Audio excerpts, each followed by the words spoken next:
আসসালামু আলাইকুম। আজকে আমরা জানবো আসলে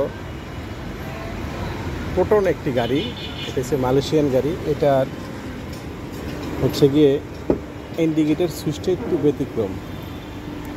তো এই নতুন চালক ভাইদের জন্য ইন্ডিকেটরটা আসলে কোথায়, যেমন আমরা স্বাভাবিকত জানি, দেখে গেছে ইন্ডিকেটর সুইচ থাকে স্টার্টিং হুইলের ডাইন পাশে।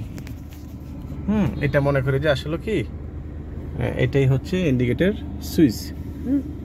আসলে এটা না, ইন্ডিকেটর সুইচ না।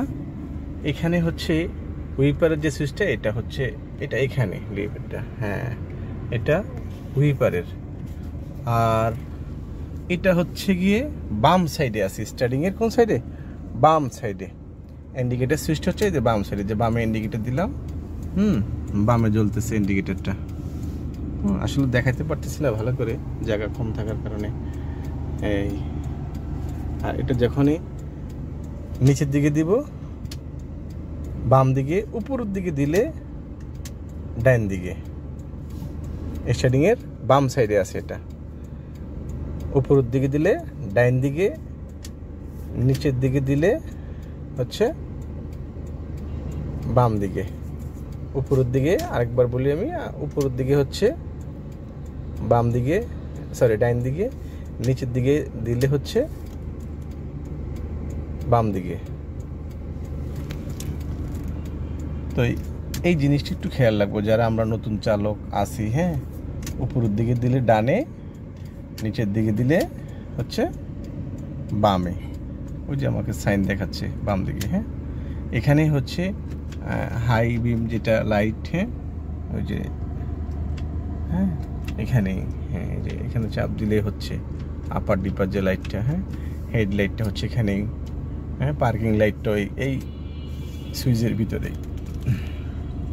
আরেকটা বিষয় হচ্ছে নতুন চালকদের জন্য, যেমন এই যে দুইটা আইকন চলে আসে, একটা হচ্ছে সিট বেল্টের জন্য, আর একটা হচ্ছে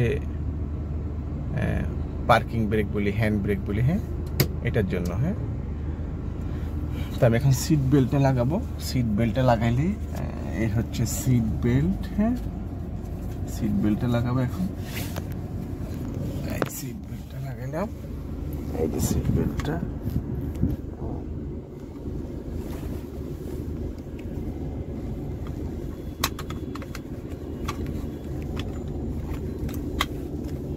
সিট বেল্টটা লাগাই দিলাম।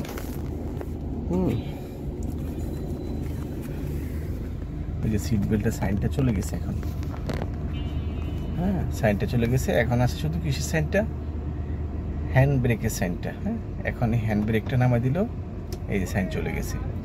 অবশ্যই এই ড্যাশবোর্ডের যে ওডোমিটার, এটার ভিতরে খেয়াল রাখবো কোনোভাবে যেন রেড সিগন্যাল বাতি যেন না জ্বলে থাকে। কি জন্য জ্বলে থাকে তথ্য না জেনে কোনোভাবেই গাড়ি চালাবো না। আর ওই অবস্থায় রেড সিগন্যাল অবস্থায়, জ্বলা অবস্থায় মানে বিপদ সংকেত, খেয়াল রাখা। হ্যাঁ, তারপর এখানে আরেকটা সেশন আছে হচ্ছে যেটা ইঞ্জিন টেম্পারেচারের যে সাইনটা। হ্যাঁ, এটা যে এইসে হট, সিতে কুল। হ্যাঁ, এইটা খেয়াল রাখবো। আর ইঞ্জিন টেম্পারেচারটা কতটুকু আছে। হ্যাঁ, এখন আরেকটু হবে ইঞ্জিন গরমটা, তাহলে পারফেক্ট হবে ইঞ্জিন গরম। যদি একটু নিচের দিকে থাকে কোনো সমস্যা নাই। এই সাইনটার দিকে অবশ্যই খেয়াল রাখতে হবে, কারণ এটা যখনই হটের দিকে চলে যাবে তখন ইঞ্জিনের ক্ষতি হওয়ার সম্ভাবনা সবচেয়ে বেশি থাকে। হ্যাঁ, এই পাশে আরেকটা দেখি হচ্ছে ফুয়েল মিটার। হ্যাঁ, এফে ফুল, ইতে হচ্ছে এনটি, যেটাকে বলি তেলের মিটার, যেটা আর কি। যখন তেল দেখা গেছে এখন প্রায় আমার এই গাড়িতে দেখা গেছে আপনার যদি 40 লিটার এক্সাম্পল তেল রাখা যায় রিজার্ভে, তাহলে এখন প্রায় 30 লিটারের মতো তেল আছে এখনো। গাড়ি চলাকালীন সময় অবশ্যই খেয়াল রাখা খুবই জরুরি। আরেকটা বিষয় হচ্ছে যে এই যে আমরা হোয়াইট যে সাদা গাড়িটা দেখতে পাচ্ছি, হ্যাঁ এখানে, যে গাড়িটা দেখা যাচ্ছে, এই যে গাড়িটা দেখা যাচ্ছে, হ্যাঁ এই গাড়িটার দরজা যদি পিছনেরটা যদি দেখা যায়, সামনের দরজা খোলা থাকে, তাহলে সামনের দরজাটা দেখাচ্ছে। যদি দেখে গেছে বাম সাইডের কোনো একটা দরজার এক ঘাট লক খোলা আছে, হ্যাঁ, এক ঘাট লক খোলা আছে, হ্যাঁ, আমি একটু জুম করে দেখার চেষ্টা করাইতেছি, হ্যাঁ, একটু জুম করি, হ্যাঁ, বাম সাইডের দরজা যখনই দেখেছি লকটা খুলবো, ওই যে এটা দেখাইছে, হ্যাঁ, দরজা খোলা আছে। এখন দেখা গেছে দরজা যদি এক আস্তে কেউ লাগায়, তাহলে দেখা গেছে এই দরজাটা একদম ক্লিয়ার বোঝা যাবে যে আসলে ওই দরজাটা পুরোপুরি লাগে নাই। হ্যাঁ, এই যে আমি একটু আস্তে লাগাইতেছি দরজাটা, এই যে এখন আস্তে লাগছে কিন্তু দরজা পুরা লাগে নাই। এই জন্য এটার প্রতিও খুব খেয়াল রাখা গাড়ি টান দেওয়ার আগে। এই যে চলে গেছে। অবশ্যই নতুন চালক ভাইদের প্রতি বিশেষ অনুরোধ, এটা একটু বিশেষভাবে খেয়াল রাখবো, এটা একটু বিশেষভাবে খেয়াল রাখবো। এই তথ্যগুলো খুবই ইম্পর্টেন্ট, হ্যাঁ, নিজে জানবো, অন্য ভাইকে জানার জন্য সহযোগিতা করব।